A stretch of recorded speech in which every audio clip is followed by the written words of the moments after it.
How to use Gemini to cartoonify your selfies. Hello everyone, welcome to this channel. I'm here to help you out today. So without any delay, let's get started. Now first of all, launch the Google Gemini application on your device. As you do that, you make sure you have logged into your account over here. And as you're logged into your account, make sure that you have stable Wi-Fi connection on your device as well. Now here, simply tap on the plus icon at the bottom left corner of the screen and select on the gallery to select a particular picture. So let's see you on particular picture, then tap on add. So simply paste the prompt over here that I have copied over here. So you can simply use this similar or same prompt as well, then tap on send.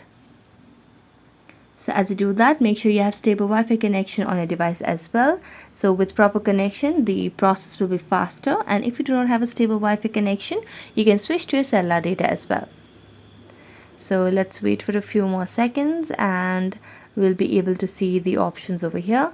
So let's scroll down and let's wait to see the cartoonified version. And there you go. So that's it. Thank you so much for watching this video and see you next time.